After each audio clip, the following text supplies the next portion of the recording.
everybody, today we've got Todd Schumlick from PerformX Training. He's been my professional strength and mobility coach for the past 3 years, and he's going to give us some great tips and advice. Check it out. So I often say with 30 years of experience working with athletes, I've realized that I narrow this down to off-bike development in various categories.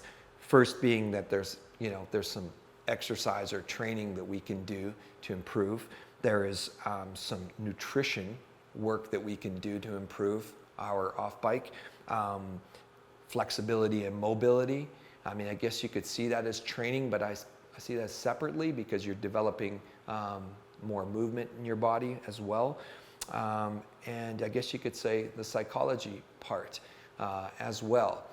But here I want to kind of talk more about one of those categories, and that being exercise and your fitness.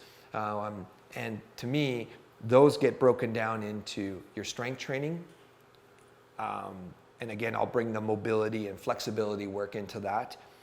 And your cardiovascular work. So when we look at that, we're kind of always breaking things down to, let's say, subcategories. So now going further with this and saying that we have these 3 categories of your exercise or your fitness, strength training. My principles are this, I've learned, is that it's like maybe a recipe or making a cake. You have to obviously get your ingredients together first, and it's the order you put them in. And so I kind of follow that same thing. Often people ask me, like, they'll show me some plyometric training, and I'll say, well, where do I believe in it? Yes, but at a certain time. Just like interval work or just like heavy basic barbell work or Olympic lifting. I follow a principle where first we start with unilateral movements as far as exercises go. So that means training one side of your body separately from the other. So right from left is one big thing. So think of that as like, if you were training a dog and you had 2 dogs with you and you're trying to train them both. It can be difficult because you're trying to instruct both dogs at the same time and they're both getting feedback and it's hard to separate.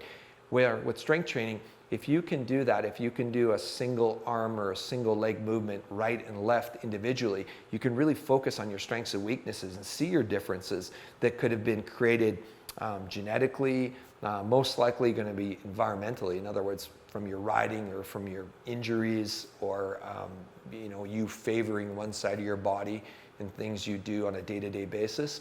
So giving you that chance to separate the right and left side.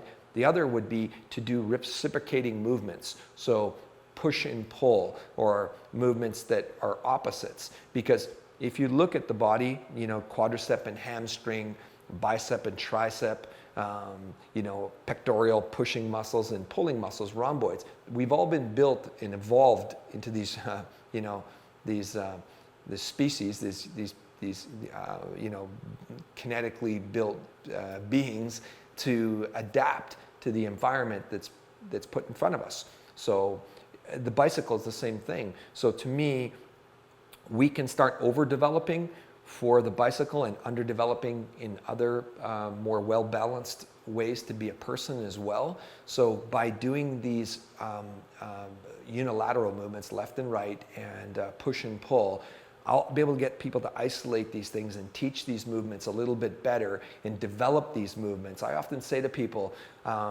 we're not lifting weights or doing resistance work. We're developing movements. So by developing these movements, these patterns of movements in your body, you're bringing more dynamics to your body, which makes it more, again, or we're focused on the wellness aspect. Once we go through that unilateral work and we put a bit of a wheel alignment to the body, another way of looking at it, and by giving it that wheel alignment, now to me we have a chassis that you can apply a little more power to.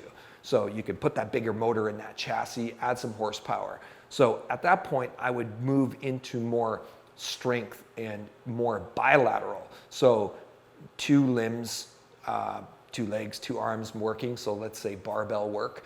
And you're doing some of that Olympic style or powerlifting style exercises. And you're developing that bigger overall strength in your body in big compound movements that develop more overall body and strength, and some people will even call it even potentially functional strength versus, the old school sort of bodybuilding sort of formulas to strength training. So we do those bilateral movements, those big movements, and we start putting that horsepower on the body.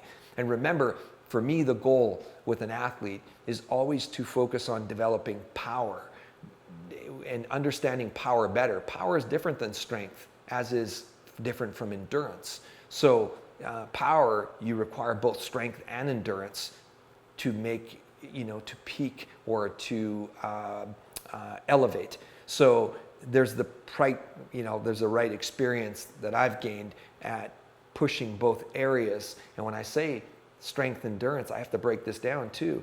You could be getting strength not just from your weight training or your strength training. You might be getting strength from your cardiovascular work. So on the bike, stationary bike, because you're doing short intervals and you're using your legs, that could be considered strength work.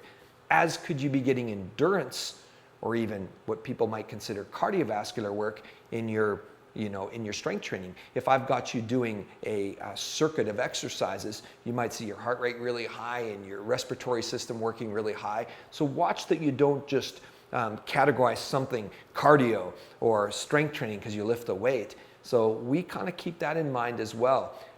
Once we go from that strength development area, we then start working on this and strength and power development.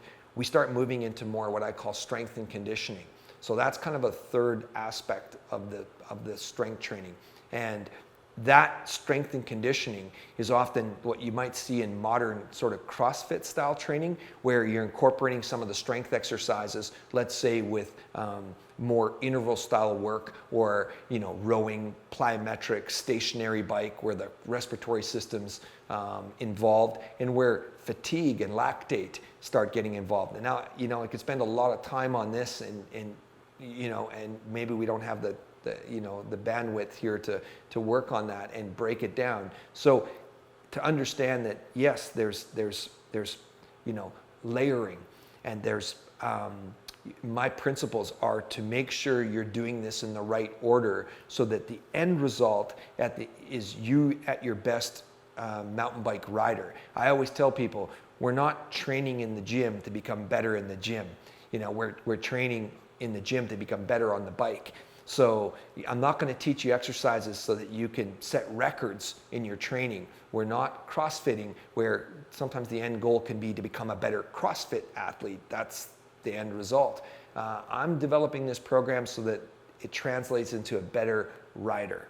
And hopefully everybody understands that you don't just whip this together in any order, that there needs to be these layers in the training. So with everything I just went through, I hope everybody can see that we're starting to get things rolling here, and that we're going to continue on in this series with breaking down each one of these aspects without being overwhelming.